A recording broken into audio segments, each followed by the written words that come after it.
හොඳයි. එහෙනම් අද දවසේ අපි සාහිත්‍ය ආරම්භ කරමු. හොඳයි. එහෙනම් සියලු දෙනාටම ආයුබෝවන් දෙවියන්ගේ ඔයාලගේ අද දවසට කරන්න නියමිත දෙවන සතිය. එතකොට මේ වෙනකොට මේ පැවරුමේ අද දවසේ කරන්න තියෙන ගණන් ටික ගණන් අංක වශයෙන් ගත්තොත් 43ක්. නමුත් කොටස් වශයෙන් ගත්තොත් ඊටත් වඩා වැඩි. මොකද පුතේ ඔයාලගේ 8 වෙනි පිටුවේ සමහර ගණන් වලට ගණන් දෙකක් වැඩිලා තියෙනවා. එකම පස්සේ කොටස් දෙකක්. ඉතින් එහෙම ගත්තාම ගණන් 50ක් විතරද සාකච්ඡා වෙනවා. ඒක අද දවසේ බලන්න මේ ඔක්කොම ශිෂ්‍යත්ව විභාගයට එන්න පුළුවන් රටා. මේක පෙර ඇවිත් තියෙන රටා. ඒ නිසා මේ ගණන් ටික සියල්ලම හදාන්න පුළුවන් නම් ඔක්කොම හරි ගියොත් එකකින් අදහස් වෙනවා ඔයගොල්ලෝ ශිෂ්‍යත්වයට උත්තරිම සූදානම්කින් ඉන්නවා කියලා. ඒ නිසා දැන් ඔයගොල්ලෝ හදාගත්ත උත්තරත් බලාගෙන දැන් අපි මේ ටික සාකච්ඡා කරමු. හරි. අපි එහෙනම් ඉස්සෙල්ලා මේකේ ගණන් 4න් 4 වගේ සාකච්ඡා කරත් කමන්නේ නැත්නම් පුතේ අපිට අද දවසේ අපි සාකච්ඡා කරන්නේ දෙවෙනි සතිය. අපි තා චුට්ටක් මේක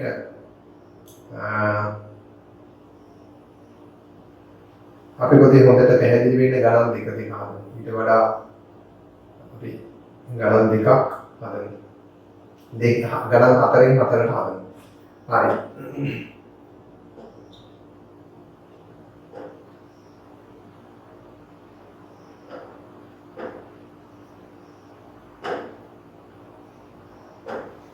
හරි. එහෙමනම් මේ පුතේ දැන් ඔයාලට හොඳට පළපුරුදු ගණන් ටිකක් මේ සාකච්ඡා කරන්නේ. හැබැයි මේවා විභාගවලදී වෙනදට අහනවට වඩා අලුත් විදිහට අහන්න බැරි කමක් නැහැ. ඒ නිසා අපි මේ කාරණා ටික හොඳට සූදානම් වෙන්න. හරි. බලන්න පුතේ පළවෙනි ගාන ඉඳලා. ගිම්මාන් සිටින්නේ පේලියක ඉදිරියේ සිට පස්වෙනියාට. පේලියේ සිටින ළමන් ගන්න 15ක් නම් ගිම්මාන් සිටින්නේ පසුපසට කීවෙනියක්ද? හැමෝම දන්නවනේ මේවා ගානක් හදාගන්න විවිධ ක්‍රම තියෙනවා කියලා. අපි මෙහෙම ඇඳුත් පුතේ අපි ඉස්සෙල්ලාම මේක අඳිනවා මෙහෙම පොඩි රේඛාවක්. එතකොට මේ පේලියේ ඉදිරිපස සිට එතකොට මෙන්න මෙතන මම දානවා මේ තමයි පුතේ ගිම්මාන්. ඔන්න ගිම්මාන් කියන්නේ පේලියේ එක්කෙනෙක්. එයා ඉන්නේ ඉදිරියේ සිට පස්වෙනි. එහෙනම් ඉදිරියේ ඉඳන් පස්වෙනි නම් එයාට ඉස්සරින් තව ඉන්න ඕනේ 4 දෙනෙක්. එයාට ඉදිරියෙන් ඉන්න ඕනේ තව 4 දෙනෙක්. එතකොට තමයි පුතේ එයා පස්වෙනියට ඉන්නේ. 4 දෙනෙක් ඉන්නවා නම් ඉදිරියෙන් එයා ඉන්නේ පස්වෙනියට. පේලියේ සිටින ළමුන් ගන්න 15ක්. එහෙනම් දැන් මෙතන කී දෙනෙක් ඉන්නවද? මේ ගිම්මාන් ඉන්නවා. ගිම්මාන් ඉස්සරහින් 4 දෙනෙක් ඉන්නවා. එතකොට ගිම්මාන් ගාවට යනකොට ඔක්කොම දැන් 5 දෙනෙක් ඉන්නවා. හැබැයි පේලියේ ඉන්න ළමුන් ඔක්කොම කීයද පුතේ? 15යි.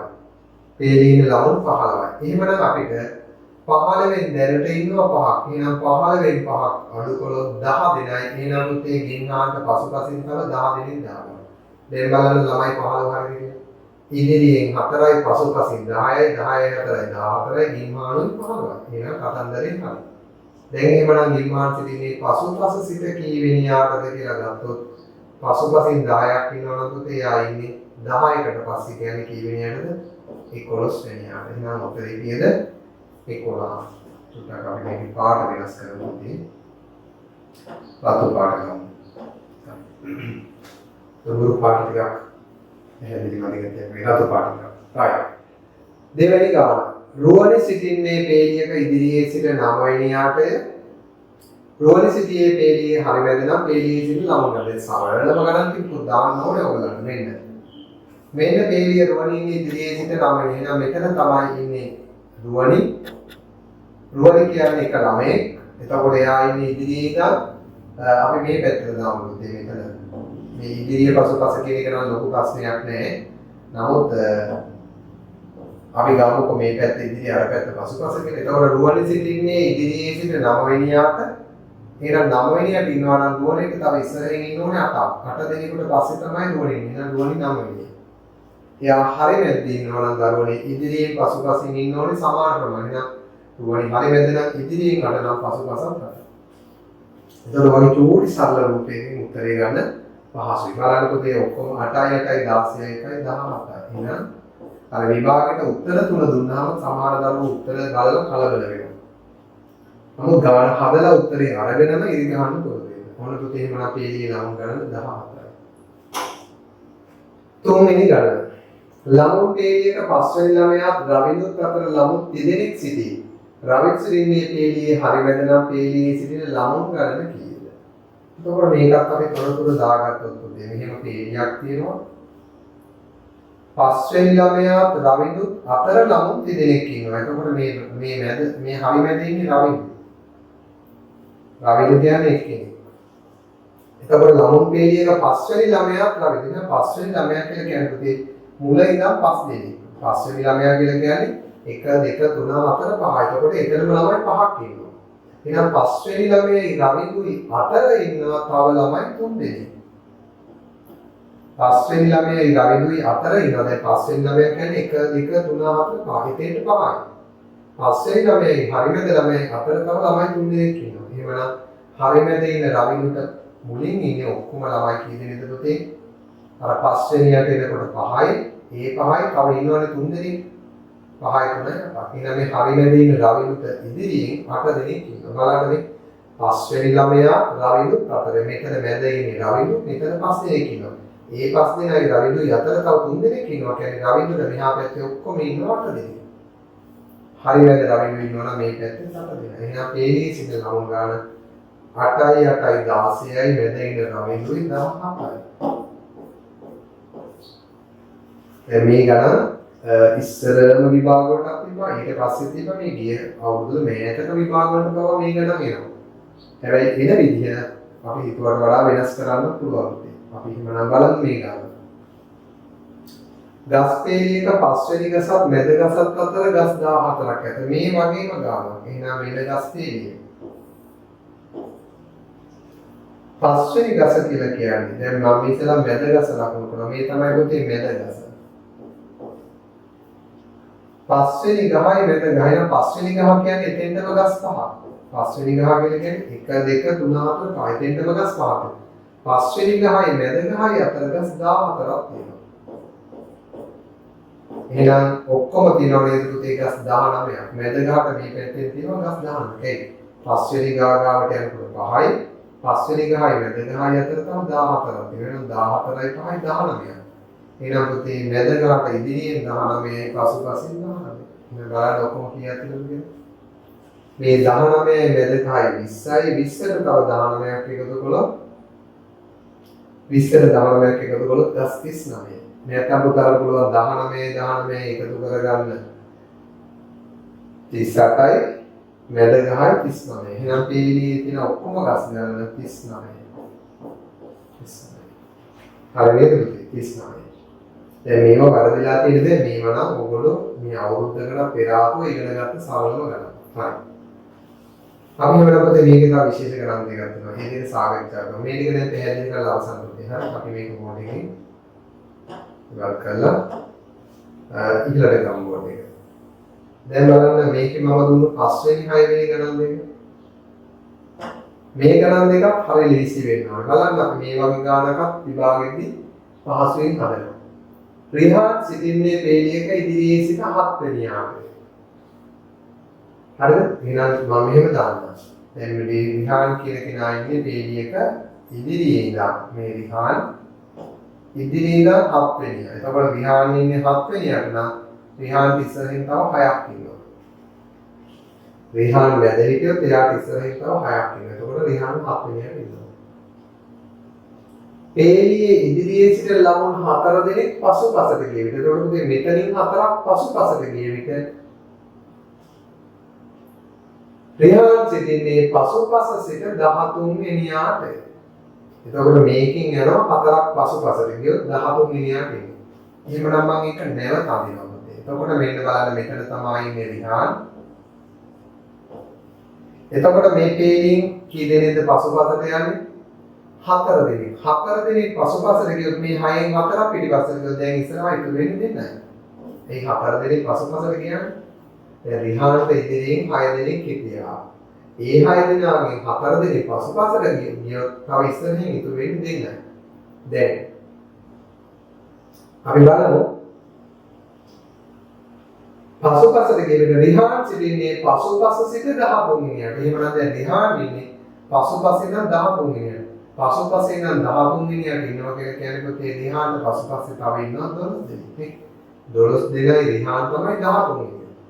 එහෙනම් ඉස්සරහා දැන් රිහාන්ට ඉස්සරහා 6 දෙනෙක් හිටියනේ ඒකෙන් 4 දෙනෙක් පසුපසට ගියපුවාම දැන් ඉතුරු වෙන්නේ ඉස්සරහා දෙන්නයි.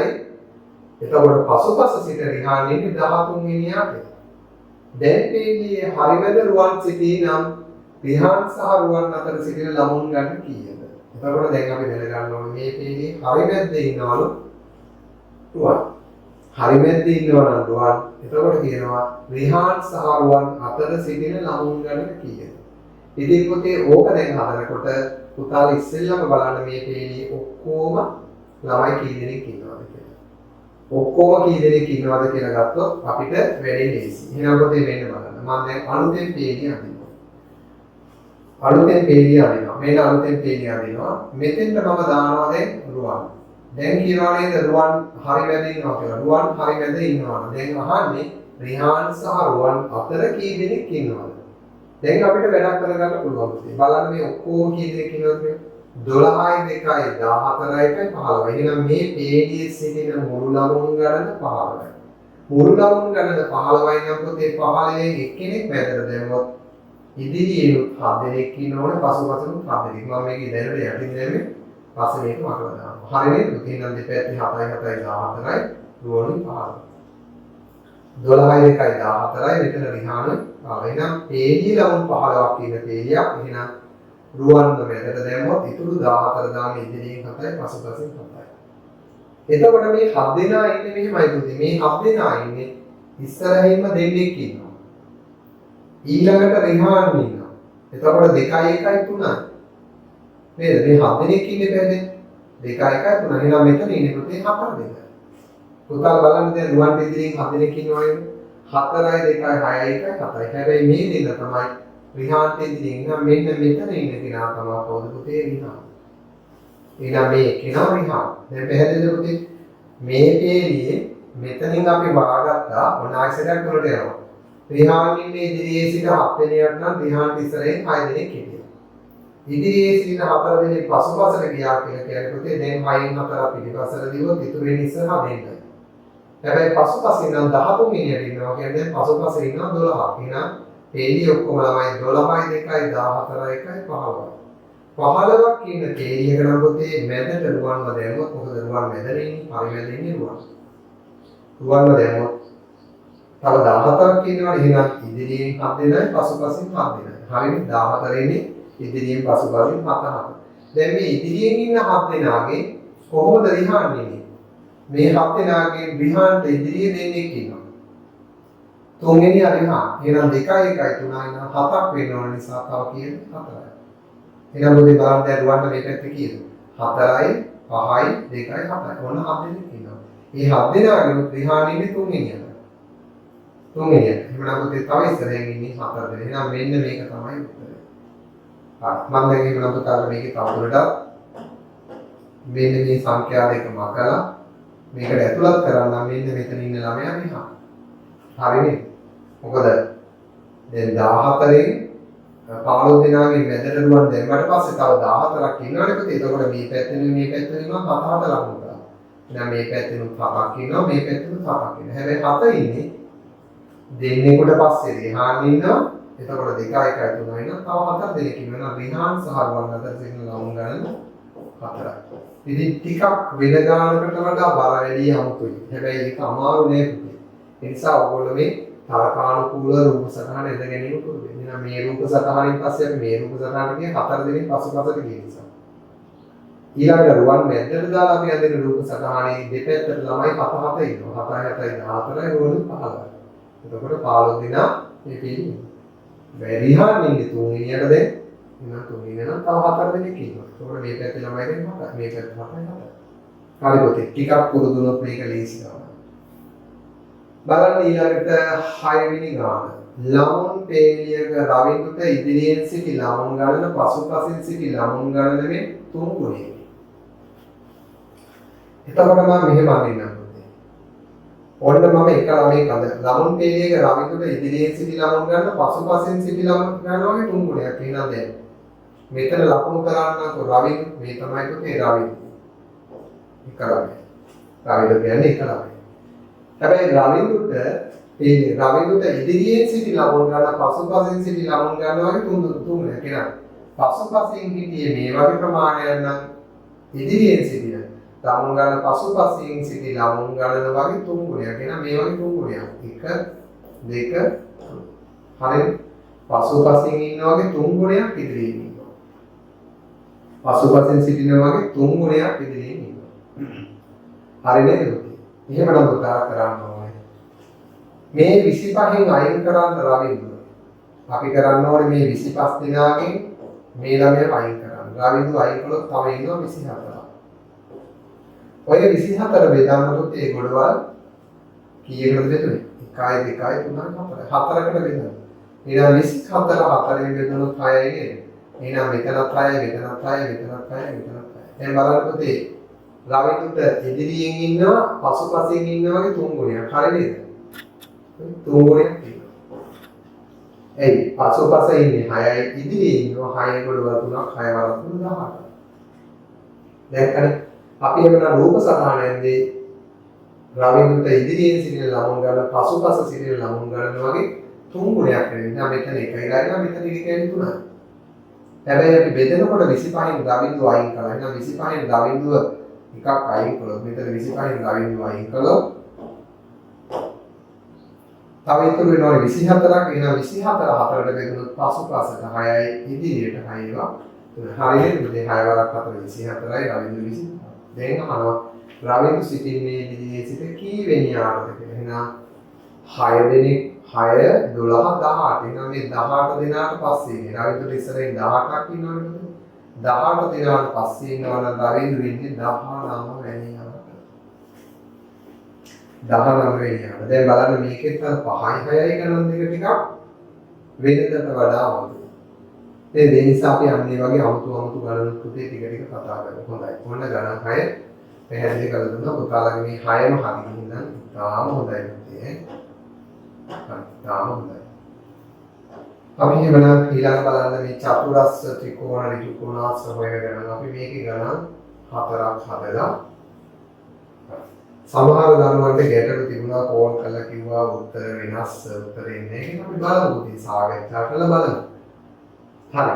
අපි ඉස්සෙල්ලා බලමු මෙන්න මේ රූප සටහනේ සමචතුරස්‍ර කීයක් තියෙනවද කියලා. ඕන බලන්න පුතේ. අපිට මේකට වර්ණ භාවිතා කරන්න පුළුවන්. මෙතන තියෙන සමචතුරස්‍ර ගන්නකොට ඉස්සෙල්ලාම පුතාලා මෙතන තියෙන කුඩාම සමචතුරස්‍රය මෙන්න මෙයා. ඒක සමචතුරස්‍රය වෙන කුඩාමේ එකයි. මෙන්න මේක තමයි පුතේ කුඩාම සමචතුරස්‍රය. හරිද? කුඩාම සමචතුරස්‍රය එකයි. හොඳට බලන්න. මෙන්න මෙතන තියෙනවා පුතේ කුඩාම සමචතුරස්‍රයක්. ඒ කුඩාමේ වෙන එකයි. ඊට පස්සේ කුඩාමේ එකයි. ඊළඟට බලන්න පුතේ මම ඔයාලට මෙන්න මෙහෙම පාට කරලා පෙන්නනවා. මෙන්න මේ සයිස් මම මේ රතු පාටින් අඳින සයිස්. මේ වගේ සමචතුරස්‍ර ඔය තුල කීයක් තියෙනවද කියලා බලන්න. ඒක තමයි දෙවෙනි පියවර. මම මේ එදපු දෙවෙනි සයිස් එක කුඩාම සයිස් එකේ එකයි. ඊළඟට ඊට චුට්ටක් ලොකු මේ සයිස්. බලන්න මේ සයිස් කීයක් තියෙනවද? 1යි 2යි 3යි. යටම පෙළි තුනක් තියෙනවනේ පුතේ. 1යි 2යි 3යි 4යි 5යි. එහෙනම් පුතේ මේ සයිස් එක 5ක් තියෙනවානේ. ඔය රතු පාටි ගෙන්ද වගේම 5ක් තියෙනවා. හරිනේ. කුඩා මේවා 1යි ඊළඟට මෙන්න 1 2 3 4 5. ඊටත් ටිකක් ලොකු ඒවා බලන්න ඊටත් ටිකක් ලොකු ඒවා මම පාට වෙනස් කරනවා පුතේ. මේක බලන්න මේ පාට අපි ඉස්සෙල්ලා මේක මකලා ඉමු. ඔන්න මම ඒකේ පාට වෙනස් කරලා දෙනවා පුතේ. බලන්න මේකට අපි වෙන පාටක් දාමු මේ පාට වල. එහෙමනම් දැන් කුඩා මේවා එකක්. ඊළඟට ඒවා 5ක් තියෙනවා. ඊට ලොකු කියලා කියනකොට මෙන්න මේ සයිස්. මෙන්න මේ සයිස් සමචතුරස්‍ර කීයක් තියෙනවද? ඔච්චර ලොකු සමචතුරස්‍ර නම් කියනකොට එකයි. එකයි. ඔයිට වඩා නෑ. ඒ සයිස් සමචතුරස්‍ර එකයි. හැබැයි තව එකක් තියෙනවා. ඒ තමයි මේ ලොකුම සමචතුරස්‍ර. එහෙනම් මෙන්න මේකේ තමයි සයිසස් 4ක් ප්‍රමාණ 4ක්. චූටි මේවා තිබ්බා. ඊළඟට ඊට ටිකක් ලොකු ඒවා තිබුණා. ඊටත් වඩා ටිකක් ලොකු ඒවා තිබුණා. ලොකු මේවා එකක් තිබුණා. එහෙනම් 5 6 7 8. හරිනේ පුතේ උතන 8ක් තියෙනවා.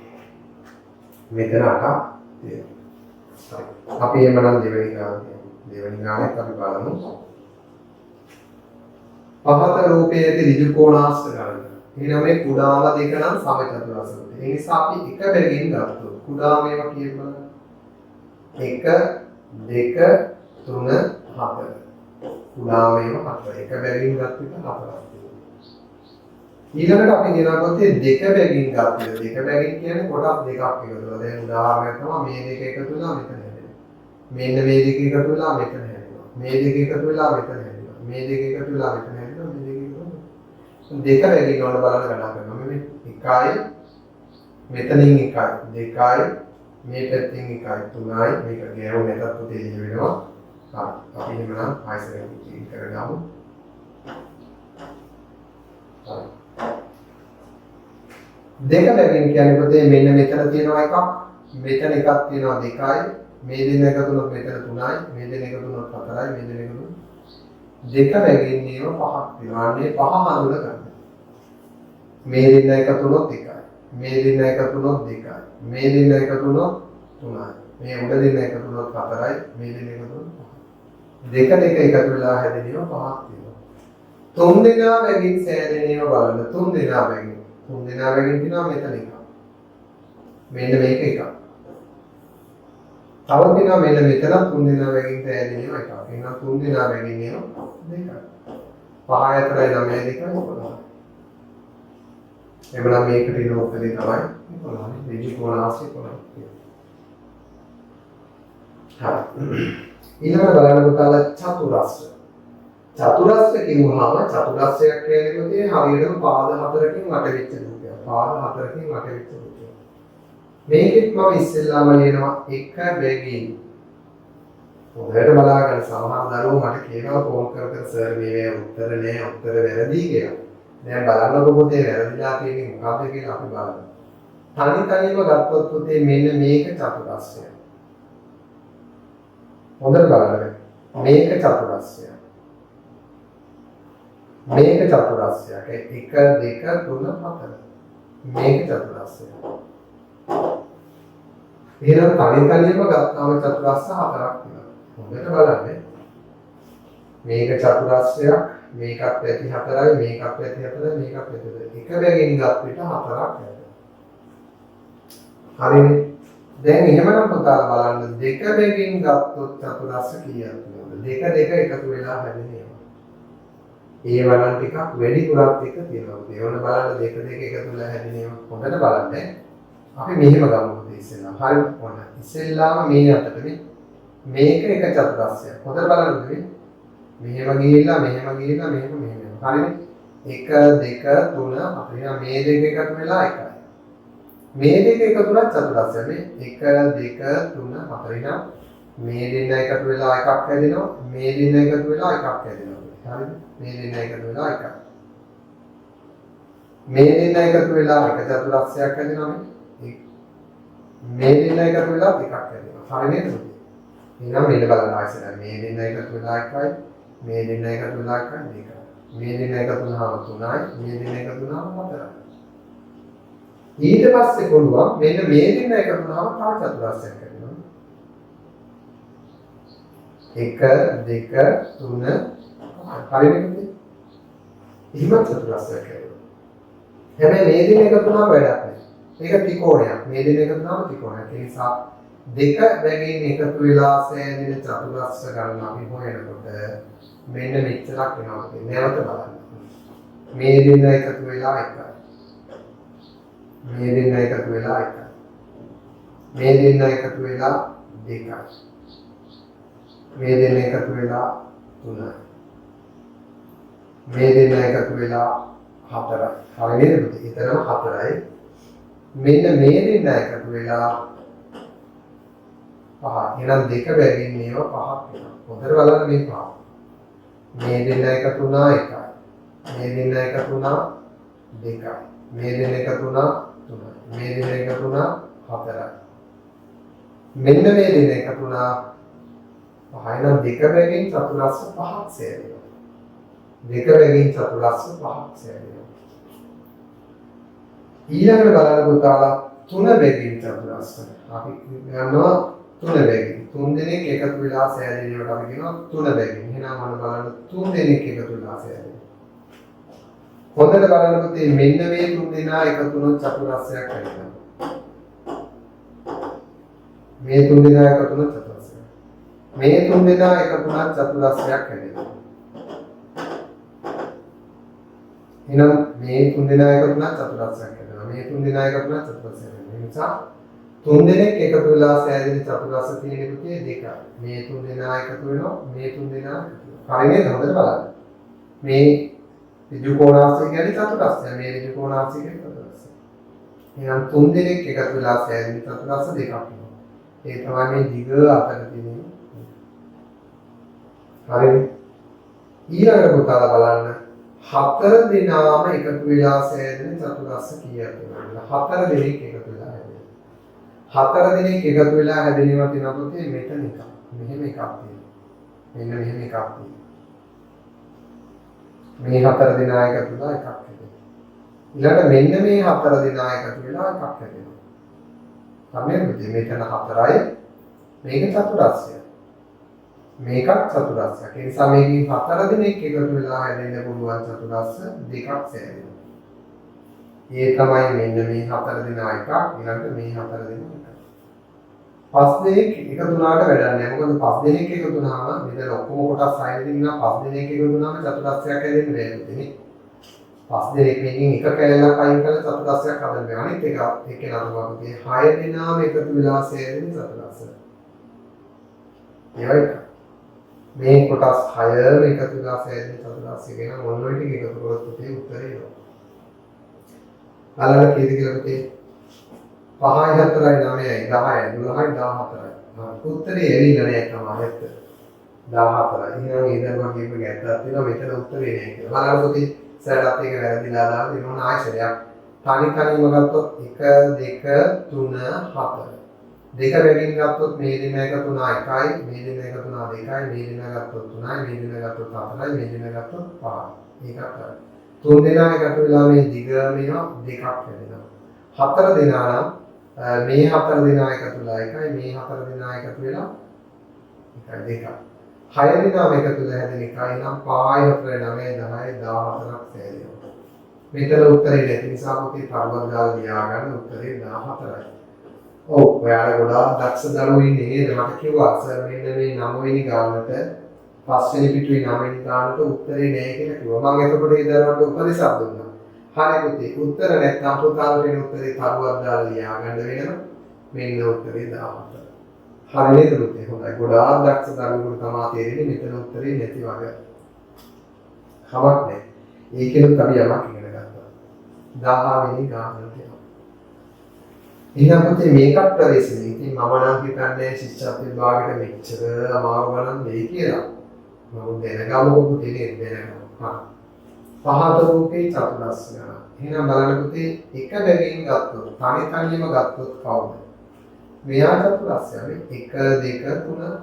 මෙයා චතුරස්‍රයක් 1 2 3 4. එතන අපිට තනි තනියම ගත්තොත් පුතේ දෙකයි. තනි තනියම ගත්තොත් දෙකයි. හරි ප්‍රවේශමෙන් බලන්නේ. ඊළඟට කොටස් දෙකක් එකතු වෙලා චතුරස්‍රයක් හැදෙනවා තියෙන්නේ කොයිද? දැන් මේ දින එකතු වුණාට චතුරස්‍රයක් නෙමෙයි. මේ දින එකතු වුණොත් චතුරස්‍රයක් නෙමෙයි. නිසා මේ කෑලි දෙකක් එකතු කරලා ගත්තොත් මේ දින එකතු වුණාට චතුරස්‍රයක් නෙමෙයි. මේ දින එකතු වුණොත් ත්‍රිකෝණයනේ, මේ දින එකතු වුණොත් ත්‍රිකෝණය. මේ දින එකතු වුණොත් ත්‍රිකෝණය. හැබැයි පුතේ හොඳට බලන්න දෙන්නේ එකතු වෙලා හැදෙනවා තියෙනවා. මොන බලන්න. මෙන්න මේ දෙන්න. ඔන්න ඔය කොටස් දෙක එකතු වුණොත් හැදෙනවා චතුරස්‍රය. හරිද බලන්න. වෙන කොහොමවත් ගන්න බෑ කැලි දෙක. මේ කැලි දෙක ගන්නත් බෑ, මේ දෙක ගන්නත් බෑ, මේ දෙක ගන්නත් බෑ, මේ දෙක ගන්නත් බෑ. කොටස් දෙකක් එකතු වෙලා සෑදෙන චතුරස්‍රය එකයි. ඒ තමයි මෙන්න මේක. හරිද? කොටස් තුනක් එකතු වෙලා චතුරස්‍රය හැදෙනවා. හොඳට බලන්න මේ කැලි තුනක් එකතු වෙලා හැදෙන චතුරස්‍රය තමයි මෙන්න මේ කැලේ තුන. මෙයයි දැක්කද මේ කැලේ තුන එකතු වුණොත් හැදෙනව නේද මේ? මෙහෙම ලස්සන චතුරස්‍රයක් හැදෙනවා. කැලේ තුනක් එකතු වුණාම ඒ තමයි මෙන්න මේ පැත්තේ දින කැලේ. කොටස් තුනක් එකතු වෙලා සෑදෙන චතුරස්‍ර ඔන්න බලන්න සෑදලා පෙන්නනවා පුතේ. එකක් තමයි මෙන්න මේ තුන් දෙනා එකතු වෙලා සෑදෙනවා. මෙන්න මේක එක චතුරස්‍රය. මේක එක චතුරස්‍රය. ඔකේ එකක්. ඊළඟට අනිත් එක තමයි පුතේ මෙන්න මේක. මෙන්න මේ කොටස් තුන එකතු වෙලා හැදෙනවා. ඒ නිසා මේ කැලේ තුන එකතු වුණාම එක චතුරස්‍රයක්. මේ කැලේ තුන එකතු වුණාම චතුරස්‍රයක්. කොටස් තුනක් එකතු වෙලා සෑදෙන චතුරස්‍ර දෙක. ඊළඟට බලන්න පුතාලා කොටස් හතරක් එකතු වෙලා සෑදෙන චතුරස්‍ර තියෙනවා. කියලා. මේකේ මෙන්න මේ කැලේ හතර එකතු වුණොත් චතුරස්‍රයක් ලැබෙනවා. මේකේ ඔන්න කොටස් හතරක් එකතු වෙලා සෑදෙන චතුරස්‍රය. ඊනම් තව අවසාන වශයෙන් කියනකොට කොටස් පහම එකතු වෙලා සෑදෙන. හරිද? කොටස් පහම එකතු වෙලා සෑදෙන ලොකුම ලොකු චතුරස්‍රය මේ කොටස් පහම 1 2 3 4 5 මේ ඔක්කොම එකතු වෙලා සෑදෙන ලොකුම චතුරස්‍රය. ඔන්න ඔය ටික තමයි අපිට එකතු කරන්න ඕනේ. එහෙනම් හොඳට පුළුවන් වෙන්න ඕනේ එක බැගින් ගත්තොත් 2යි දෙක බැගින් ගත්තොත් මේ දෙන්න විතරයි. මේ දෙන එකතු වෙලා තුන් දෙනා බැගින් පුළුවන් මේ උඩ පැත්තෙන් එකයි පහළ පැත්තට එකයි දෙක හතර දෙනෙක් එකතු වෙලා හැදෙන්නේ මේ මූලික චතුරස්‍රය. පස් දෙනෙක් නම් ඔක්කොම 2 2 4යි 5යි 6යි 7. එහෙනම් මේකට නිවැරදි උත්තරය 7. මොකද ඉදිරියට සාකච්ඡා කරන්න බෑ පුතේ මේ රූප සර්පාන පැහැදිලි කර යනවා. අපි නිසා ඕන චතුරස්‍ර 7ක්. අපිට පුතාලා පුළුවන් පන්ති වේලාවෙන් පස්සේ මේ ගැන නැවත සාකච්ඡා කරන්න අපි දැනට මේ විදිහට කරගෙන යමු. හරි. අපිට තව තියෙනවා පුතේ 11 ත්‍රිකෝණ ගණන් සොයන ගණන් දෙක. අපි මේ දෙක හදලා ඉමු. ත්‍රිකෝණ ගණන් සොයන්න. දැන් මේ ගණන් ලීසි කියලා හිතන්නේ කවුද? විභාගෙට දෙනවට වඩා වැඩි බරක් තියලා තමයි සර් මේ ගණන් ඔයාලට දුන්නේ. දැන් සමහර දරුවෝ හිතුවා මේ පේපර් එක ගත්ත ගමන් අයියෝ ඔය ඔක්කොම කරපුවා කියලා තමයි අම්මලා තාත්තලා පේපර් අරන් ගෙනම. එහෙම හිතන්න එපා. මේ මට්ටමට වඩා අඩුයි විභාගෙ මට්ටම. මේක ඊට වඩා වැඩි. පත් බලන්න පුතා. පහත රූපයේ ත්‍රිකෝණ ගණන. එක බැගින් ගත් විට ත්‍රිකෝණ කීයක් තියෙනවද මේ? 1 2 3 4 5. එක බැගින් ගත් විට 5. අනිත් අනිවා 5ක් තියෙනවා. 1 2 3 4 5. දෙක බැගින් ගත් විට කීයක් තියෙනවද? ඔන්න බලන්න පුතේ දෙක බැගින් ගත් විට තියෙනවා මෙන්න මේක එකක්. අනිත් එක මෙන්න මේක තියෙනවා මේ පැත්තට දෙක. මොකද මේ දෙක එකතු වෙලා එකක් වෙනවා. මේ දෙක එකතු වෙලා එකක් වෙනවා.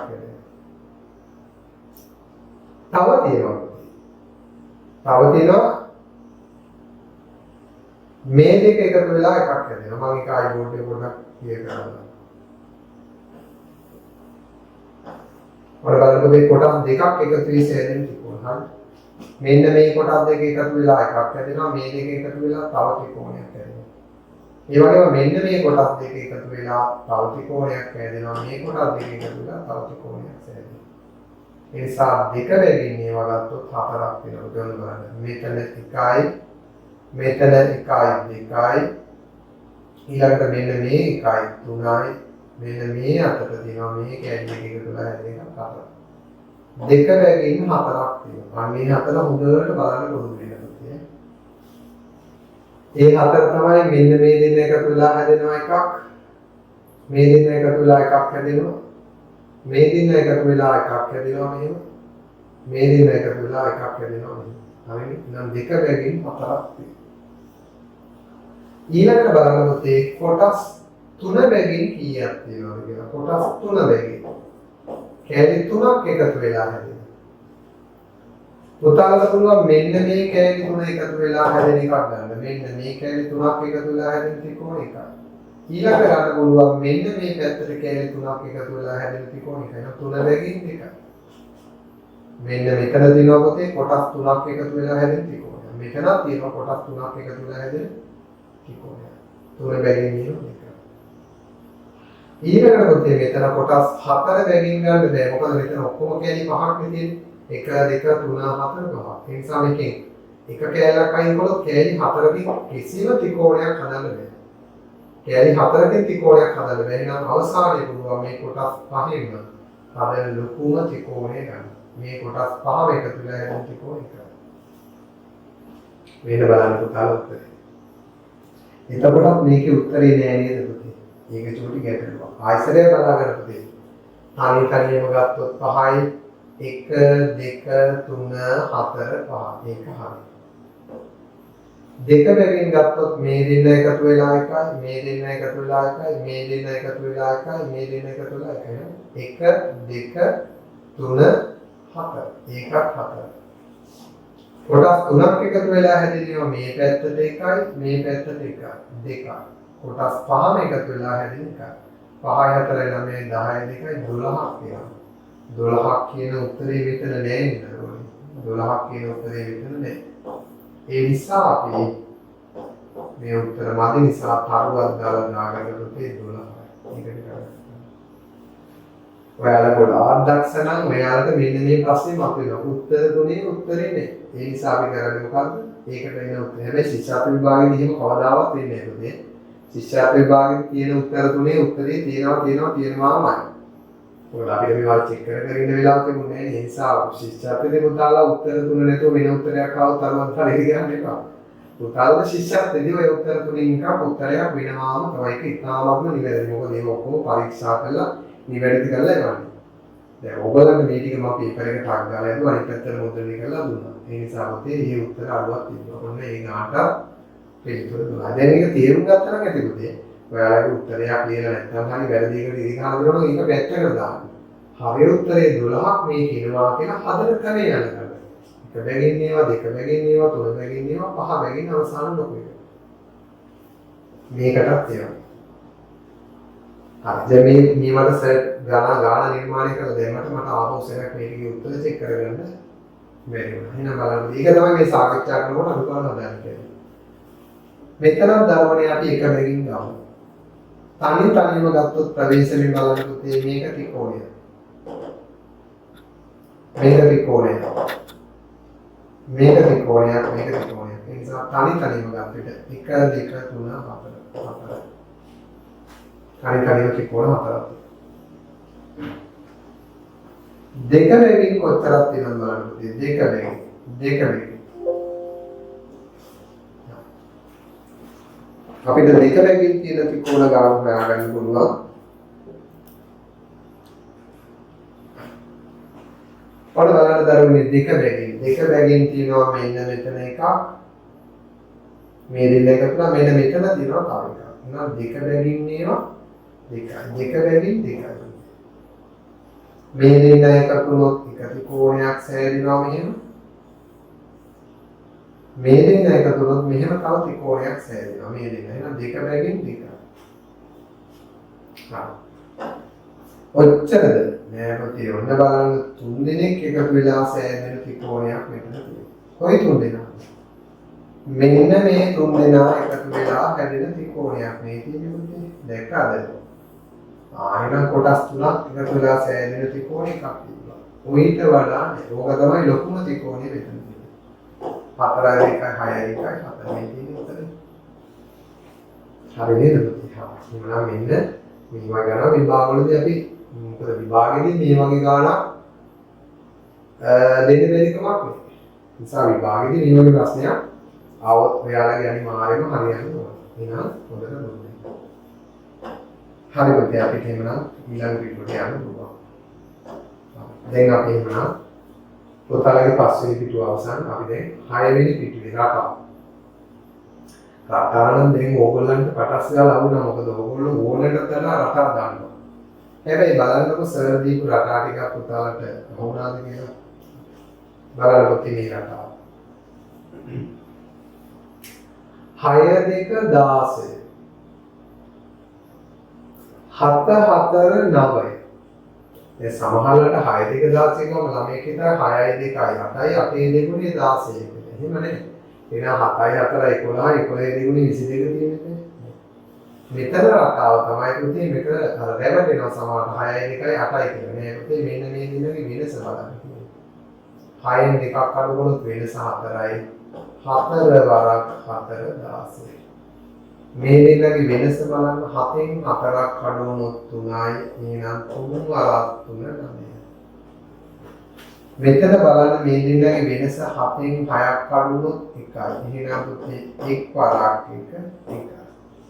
ඔයාලා හිම කැටට ඉරි ගන්න එපා. පුතාලා ඉරි ගන්න ඕනේ අඩි පොඩුවක් තියලා බොහොම ලස්සනට. හරිද? සාහේ යාළුවා දෙන්න.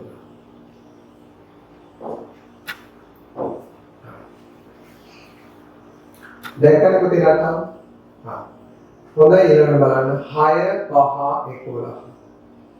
6යි 5යි 11 ඉතින් 7යි 4යි 11 වෙන්නේ. නේද? එහෙමනම් පුතේ අපි බලමු මෙතන තියෙන සංඛ්‍යා මොකක්ද කියලා. හොඳයි. බලන්න පුතේ කොහොමද මේ උත්තරේ ලැබිලා තියෙන්නේ? මේක හරිය අමුතු රටාවක්. උත්තරේ මම කැමති ඔයාලගේ උත්තරේ අහලා මේක සාකච්ඡා කරන්න තිබුණා. නමුත් පුතේ අපිට මේ ඔන්ලයින් එකේදී හැමෝගෙම උත්තර අහන්න ගියොත් අපිට මහා බාධාවක් වෙනවා. ඒ නිසා පුතාලා මම කියලා දෙන්නම්. බලන්න පුතේ මේක අමුතු රටාවක්. හැබැයි අමුතු උනාට ඔයාලා මේක උත්තරේ හොයාගන්න ඕනේ. මෙන්න මෙහෙම බලමු උත්සාහ කරන්න. 6 වරක් 6 පුතේ 6 වරක් 6 36. 5 වරක් 5 25. එහෙම ලියනකොට සරි පොඩක් අකුරු වල දෙදෙනවා. මම ඒ නිසා කළා ලියන්න. හරි පුතාලා දැන් මම කියන්නේ එහෙනවනේ ඒ නිසා මම ලියන්න පුතේ. 6 වරක් 6 36. 5 වරක් 5 25. අඩු කරලා බලන්න පුතේ කියන උත්තරේ. 7 වරක් 7 49යි. 4 වරක් 4 16යි. අඩු කරලා බලන්න කීයද? 33. අඩු කරලා බලන්න 33. 5 වරක් 5 25යි. 5 වරක් 5 25. 25න් මෙතන සංඛ්‍යාව අඩු කළොත් උත්තරේ ඉන්න ඕනේ 14ක්. උත්තරේ ඉන්න ඕනේ අඩු කළොත් 14ක්. එහෙනම් මෙතෙන් තියෙන සංඛ්‍යාව වෙන්න ඕනේ පුතේ 9. නේ. චුට්ටක් ඉන්න සෙට් එක පොඩක් වැරදුනා. 5 වරක් 5 25 25න් 9ක් අඩු කළොත් එන්නේ පුතේ මෙතන 14.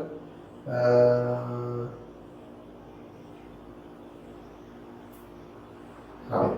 මෙතෙන්ට පුතේ පොඩ්ඩක් උත්තර මෙතන මේ 14 කියන තැන චූටි වැරදීමක් වෙලා නේද? කොහොමද බලන්න පුතේ? දැන් මෙතෙන්ට 14 දැන් මෙහෙමනේ පුතේ. 5 වරක් 5 25යි. දැන් මේ 25න් මේ 25න් 3 වරක් 3 9ක් අඩු කළොත් බැරිලා මෙතෙන්ට 3 ආවොත් පුතේ 9ක් අඩු කළොත් මෙතන කීයද? 16ක් කියනවා මෙතන. මෙතෙන්ට එනවා 16.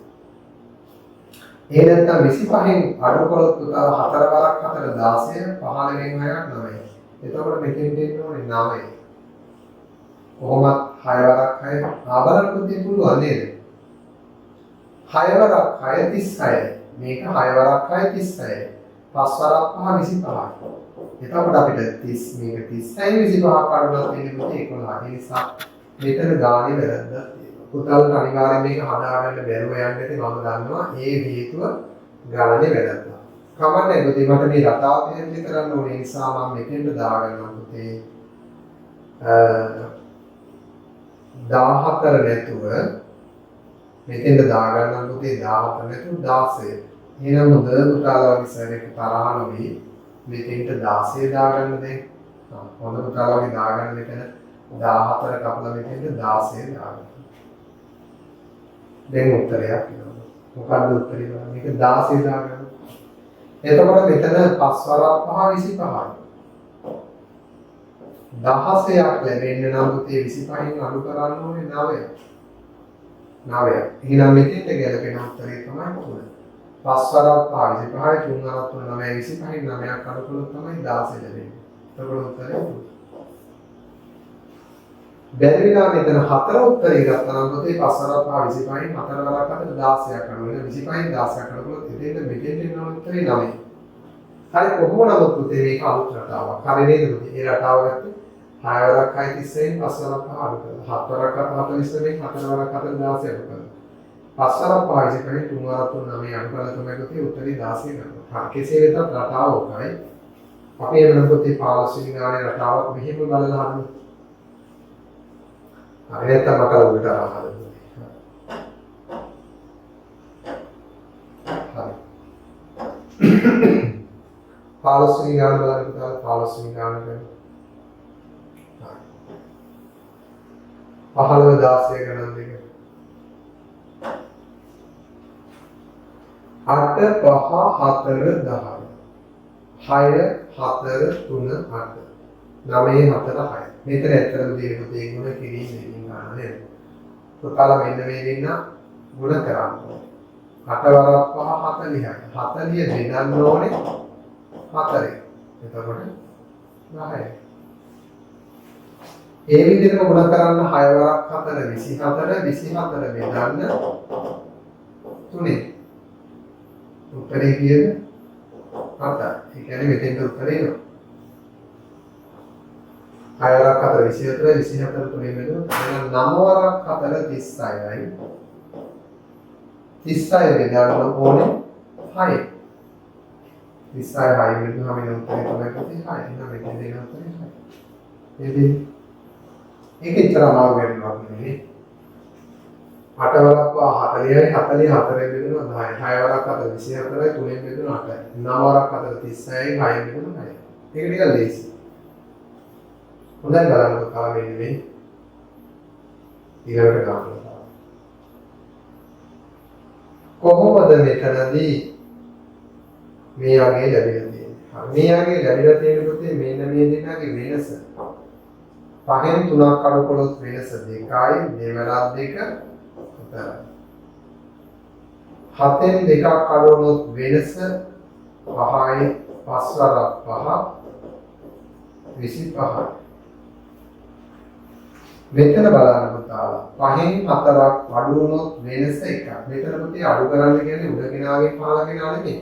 වෙනස පහළ කෙනාගෙන් උඩ කෙනා හරි උඩ කෙනාගෙන් පහළ මේ දෙන්නගේ වෙනස 2යි, දෙවරක් 2 4යි. වෙනස 5යි 5 වරක් 5 වෙනස් 1යි 1 වරක් 4 මෙතන 4යි මේ තියෙන උත්තර. හරි. එහෙනම් විභාගෙට එන රටාව ඔයාලට අනිවාර්යයෙන්ම තේරුම් ගන්න පුළුවන් රටාවක් නෙමෙයි. තව දුරටත් විභාගෙට යනකල් එදිනදා ජීවිතේ තමන්ට මුණගෙන ප්‍රශ්න පත්‍ර වලින් ඒ රටා තවත් හදලා ප්‍රැක්ටිස් කරගන්න ඕනේ. හරි.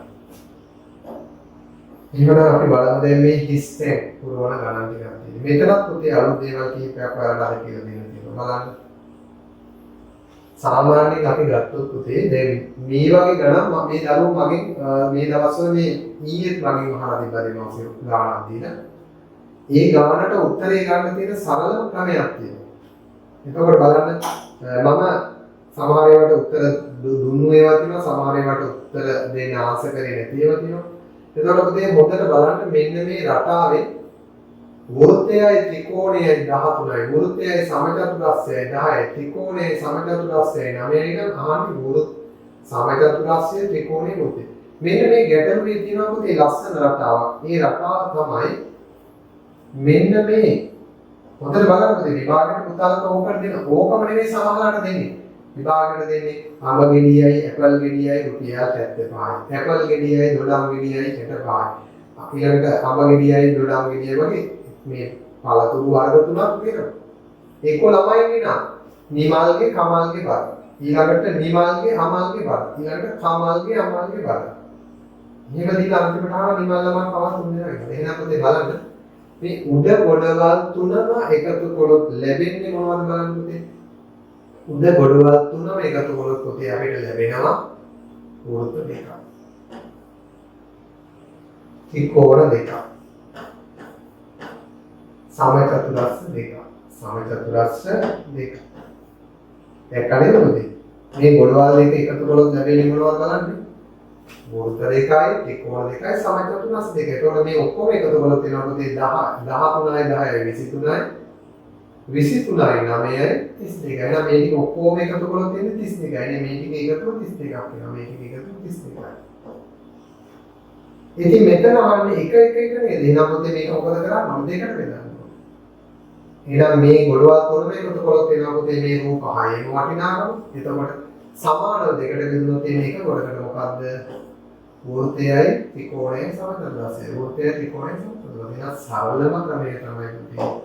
මොකද්ද? ගොඩවල් තුනම එකතු කරපුවාම ලැබෙනවා හැම එකකින්ම දෙක දෙක. සමචතුරස්‍ර දෙකක්. වෘත්ත දෙකක්. ත්‍රිකෝණ දෙකක්. එහෙනම් මොකද කරන්නේ? 13යි 10යි 9යි එකතු කරන්නේ. 9යි 3යි 10යි දෙක එකක් එකතු 32 කියලා කියන්නේ පුතේ ද්‍රව්‍ය 6ක්. එහෙනම් 3ක අගේ වැන්න මේක දෙකට බෙදන්න. 3ට දෙවරක් එක දෙකයි එකක් එකතු 12ට දෙවරක් එහෙනම් 16. හරිම ලේසි ක්‍රමය තමයි පුතේ ගොඩවල් තුනම එකතු කරලා සම දෙකට බෙදුවා. බෙදපුවාම මේක එක එක. හරියට පුතේ නම් ඔන්න විභාගෙදි ටක්කල් දැනගෙන ගියොත් මෙවැනියම ඉන්න ඕනේ ටක්කල් උත්තරය. ඕවා දැන් ඊළඟ ගණන් වලටත් මම යොදනවා. හොඳයි. මෙතන බලන්නකො තාම මොකද්ද මේ දීලා තියෙන ගැටලුවේ රහස? දැන් බලන්න මෙතන අහන්නේ ත්‍රිකෝණිකුයි සමචතුරස්‍රයයි හොයාගන්න. ත්‍රිකෝණිකුයි සමචතුරස්‍රයයි හොයාගන්න. ත්‍රිකෝණයේ සමචතුරස්‍රය හොයාගන්න නම් අපිට මෙන්න මේ රූප සටහන් තුනෙන් හොයාගන්න පුළුවන් පුතේ වෘත්තයක් තියෙනවා. කොහොමද වෘත්තය හොයාගන්නේ?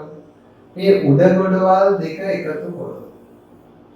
පුතා බලන්න උඩ ගොඩවල් දෙක එකතු කරලා. උඩ ගොඩවල් දෙක එකතු කරලා තියෙනකොට සමචතුරස්‍රයේ ත්‍රිකෝණයයි වෘත්ත දෙකක්. සමචතුරස්‍රයකුත් වෙනවා ත්‍රිකෝණයකුත් වෙනවා හැබැයි වෘත්ත දෙකක් වෙනවා. එහෙනම් පුතේ මම මේ දෙන්න එකතු කරනවා. 11යි 15යි එකතු කරලා තියෙනවා නේද පුතේ 26ක්. හැබැයි මේ 26ට තියෙනවා සමචතුරස්‍ර එකක් ත්‍රිකෝණ එකක් වෘත්ත දෙකක්. එහෙනම් මේ හතරම 26යි. හැබැයි මෙතන තුනක් තියෙන්නේ. සමචතුරස්‍රය ත්‍රිකෝණය වෘත්තය. මෙතන තියෙන තුනක් 18යි. එහෙනම් පුතේ මේ කොටට වඩා මේ කොටේ වැඩිපුර තියෙන වෘත්තයක්. එහෙනම් වෘත්තය ගැන කොහොමද? මේ ද්‍රව්‍ය තුන 18යි මේ ද්‍රව්‍ය හතරම 26යි. එහෙනම් 26න් 18ක් අඩු කරගන්න. 26න් 18ක් අඩු කරනොත් පුතේ 16න් 8යි. එහෙමනම් මේ කොටේ වැඩිපුර තියෙන වෘත්තයක්. එහෙනම් වෘත්තයක් 8යි. එහෙනම් වෘත්තයක් 8ක් වෙච්ච ගමන් පුතේ ඔයාලට පුළුවන් මේ කියන්නේ නිකම් මොනවාද වෘත්තයක් 8ක් වෙච්ච ගමන් පුතේ මෙතන 8යි නම් ඉතින් මේ දෙන්න කීයද 10යි. කම ගන්න පුළුවන් මොකද 18ක් නම් පුතේ 18ක් වෙනකොට 18 වෘත්තය 8ක් කරනකොට මේ දෙන්න 10යි. නැත්නම් ඉතින් පුතාලට පුළුවන් මේව වෙන වෙනම හොයාගන්න කොහොමද හොයාගන්නේ පුතේ? වෘත්තයක් 8 නම් මෙන්න වෘත්තයක් 8. එහෙනම් ත්‍රිකෝණයක් කියේ 3 8යි 3යි 11. 8යි 8යි 15. ඉතින් 7යි 3යි එකතු කළොත් කීයද පුතේ? මෙතන 7යි මෙතන 3යි 7යි 3යි.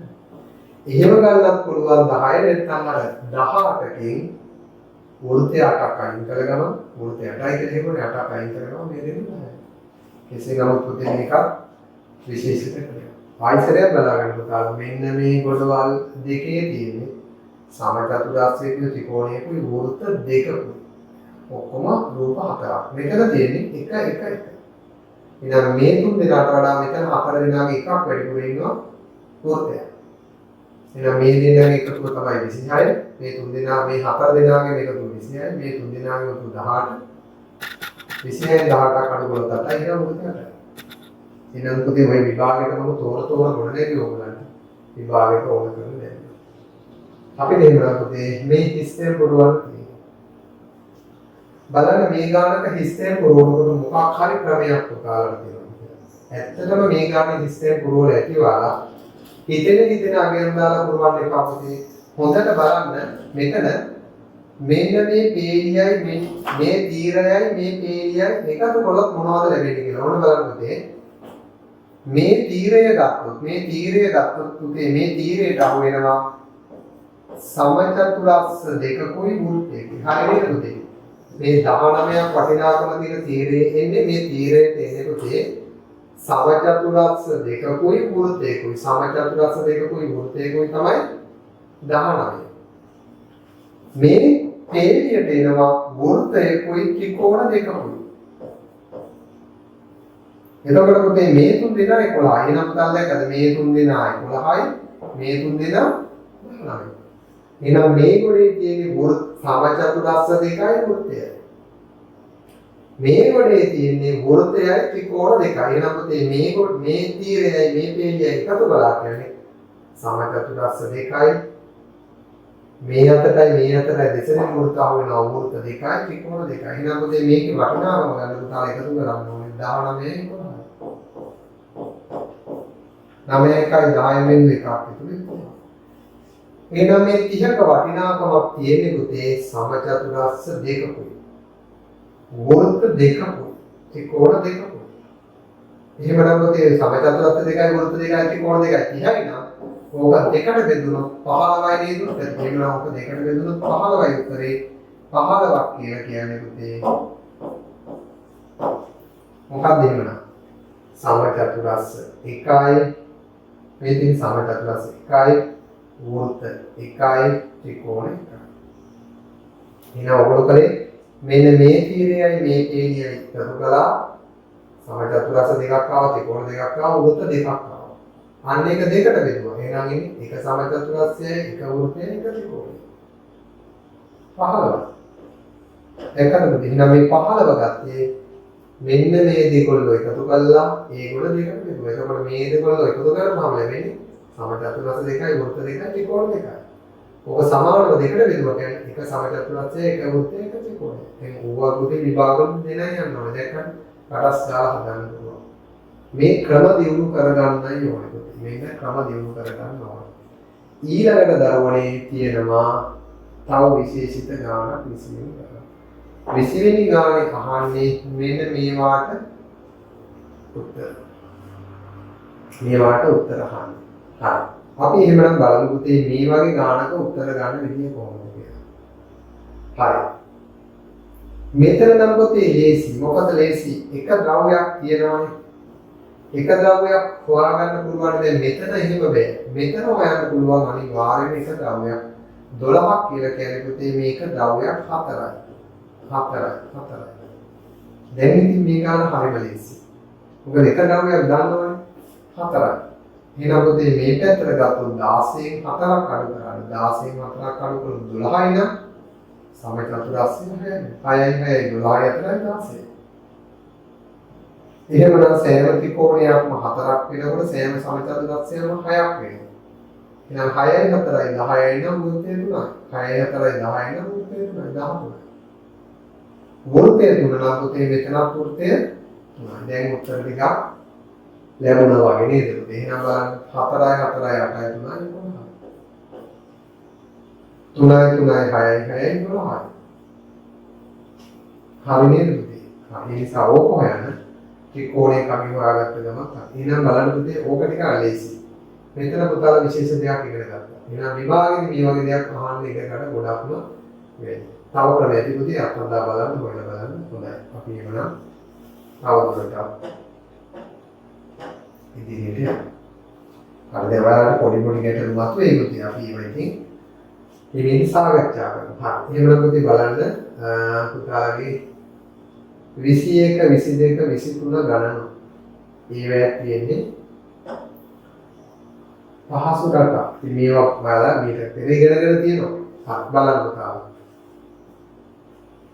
විශේෂයෙන්ම පුතේ මෙන්න මේ ගාන. බලන්න මේ රූප දෙක සමයි. සමචතුරස්‍ර ත්‍රිකෝණ. එකම જાතිය රූප දෙකක එකතුව සහ වෙනස. එකතුව සහ වෙනස දී ඇති විට පුතාලට මේ ලොකු රූපේ හොයාගන්න පුළුවන්. මේ දෙක එකතු කරලා දෙකෙන් බෙදුවා ගමන්. ඒ නිසා කාරණේ 13යි 5යි. එකතු කළොත් 18යිනේ. ඔන්න ඔක දෙකට බෙදපු ගමන් ලොකු රූපේ. හැම වෙලෙම පුතේ මම ඔක ගන්න එකතුව. මේ දෙන්නේගේ එකතුව ඒ දෙන්නගේ වෙනස. පුතාලා හිතන්න මේ තමයි මගේ නංගිගේ වයස් වල එකතුව අවුරුදු 13යි. මගේ නංගිගේ වයස් වල වෙනස අවුරුදු 5යි. එතකොට අපි දෙන්නගේ වයස් වල එකතුව 13යි වෙනස 5යි. වෙනස කියන්නේ මගේ වයසේ නංගිගේ වයස අඩු කළොත් 5යි එකතු කළොත් 13යි. අන්න ඒ වගේ. දෙක එකතු කරලා දෙකෙන් බෙදුවම ලොකු ගෙනාවු උත්තරේ. ඉතින් ඕක දැනන් ඉන්න ඕනේ. නම් මොකද මගේ වයසේ වල 9යි දැක්කද?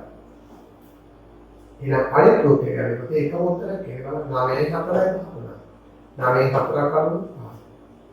එහෙනම් ඕක ගොඩාක් කියලා දීලා තියෙනවා. ඒවා උගන්වලා තියෙන නිසා මතක ඇති දරුවන්ට කිසිම ප්‍රශ්නයක් නෑ. දැන් එහෙමනම් පුතේ බලන්න 24 විදන්න 5යි. 24 විදන්න 5යි. ආදේශ කරන සමචතුරස්‍රයට 9. ත්‍රිකෝණයට 4. 9 වරක් 4 36. එහෙනම් පුතේ මේ උත්තරයට යන්න ටිකක් මහන්සි වෙන්න වෙනවා. හැබැයි මේ උත්තරයට යන්න පුළුවන් බොහොම අඩු කාලයකින්. එහෙමනම් බලන්න පුතේ මෙන්න ඊළඟ. එකම රූප තියෙන වෘත්ත ත්‍රිකෝණ. කිසියම් සංඛ්‍යා දෙකක් තියෙනවා නේ. සංඛ්‍යා දෙකක් තියෙනවා. ගුණ කළොත් 24යි අඩු කළොත් 10යි. පුතාලා කල්පනා කරලා ගුණ කරපුවාම 24ක් වෙන අඩු කරපුවාම 10ක් වෙන සංඛ්‍යා දෙකක් තියෙනවා. කොහොමද පුතේ ගුණ කරපුවාම 24ක් වෙනවනේ 24 වරක් එකක් 24යි 12 වරක් දෙකක් 24යි 8 වරක් තුනක් 24යි 6 වරක් හතරක් 24 ලැබෙනවනේ. හැබැයි මේ දෙන්න අඩු කරපුවාම 10ක් වෙනවා. එහෙනම් ගැලපෙන කෙනා 12 වරක් දෙවෙනි එහෙනම් පුතේ උත්තරේ 12 වරක් දෙක 12 වරක් දෙක 24යි 12න් දෙකක් අඩු කළොත් 10යි. මොකද මෙතන මේ වෙනස 10ක් වෙනවා නම් තෝරගත්තේ 12යි දෙක. දැන් වෙනස 5ක් වගේ ආවම තෝරගන්නේ 8යි 3යි. එතකොට 8 වරක් 3 24යි 8න් 3ක් අඩු කළොත් 5යි. දැන් මෙතන බැරි වෙලා හරි වෙනස තිබ්බා නම් 23ක් වගේ තමයි තෝරගන්නේ 24 වරක් එක. ඉතින් 24 එකක් අඩුවොත් 23යි. මෙතන දෙක වගේ එකක් තිබ්බා නම් තෝරගන්නේ 6 වරක් අතර. 6 වරක් අතර 24යි 6න් 4ක් අඩු කළොත් තමයි දෙක. මේ 10 නිසා තෝරගන්නේ 12යි දෙක. දැන් අපි බලමු ත්‍රිකෝණයට දාමු 2. වෘත්තයට දාමු 12. එහෙනම් 12යි 2යි එකතු කීයද 14යි. වෘත්තයට දාමු 12. ත්‍රිකෝණයට දාමු 2. 12 දෙකෙන් බෙදන්න 9. හරි නේද? හොඳයි. ඊළඟට බලන්න. බෙදුවොත් 3ක් එන එකතුව 12ක් වෙන සංඛ්‍යා දෙකක්. එකතුව 12යි. හැබැයි ඒ දෙන බෙදපුවාම 3ක් වෙනවා. එහෙනම් පුතේ එකතු කරපුවාම 12ක් වෙනවා නම් පුතේ ඔය දෙන්න තමයි 9 3 කියන සංඛ්‍යාව. එහෙනම් 9 3ෙන් බෙදුනත් 3යි. 9 3ෙන් බෙදුනත් 3යි 9යි 3යි එකතු කළා කියන්නේ ටිකක් හිතන්න තියෙනවා. එච්චරයි. දැන් අපි බලමු එහෙනම් 9න් අඩු කරලා ත්‍රිකෝණේ 3 උත්තරේ 6යි. 9 ගුණ කරමු ත්‍රිකෝණයකින් 9 වරක් 3 කියන නිසා. මේ සාපෝතේ අද දවසේ මේ සියල්ලම පුතාලට හරි ලැබෙනවා. කියන්නේ ඔයාලා ගොඩාක් සාර්ථක මාර්ගයක ඉන්නවා. හරි නේද පුතේ? ඒ නිසා මේක නම් ඔයාලට සිද්ධ.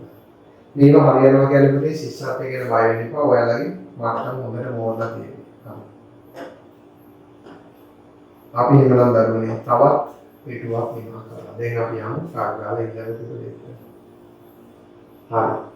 ඊළඟට මේ හිස් කොට තුලට එන ගණිත කර්මය ලියන්න. ඒකට මෙතන ගණිත කර්මය නෙමෙයි පුතේ මේක සර් වැරදිලා හිස් කොට තුලට එන ඉලක්කම ගණිත කර්මය කියලා ගන්න එපා පුතේ. එදෙන ඉලක්කම හරියට මේකට ලියාගන්න ඉලක්කම. නැත්නම් සංඛ්‍යාව. ඉලක්කම කියන්නේ නෑ මේකට අපි දාමු සංඛ්‍යාව. ඉලක්කම කියන්නේ තනි නේද? එක ඉලක්කයක් නේ ඉලක්කම කියන්නේ එකක්.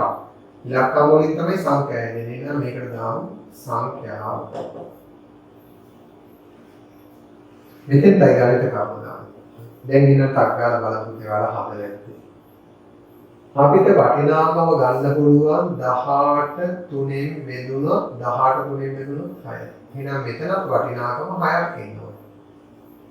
18 3ෙන් බෙදුනාම 6යි නම් පුතේ සමාන වෙනවනේ මේ පැත්තට. එහෙනම් මේ පැත්තත් 6ක් වෙනවා. එහෙනම් 6ක් ලැබෙන්න නම් පුතේ කීයෙන් 8ක් අඩු කළොත් 6ක් ලැබෙන්නේ. 6යි 8යි එකතු කරාම 14. එහෙනම් මෙතෙන් දෙන්නේ 14. බලන්න. 14 දැන් දෙක දාලා ගැලපෙන්නේ දෙකෙන් 8ක් අඩු කළොත් 6 එන්නේ.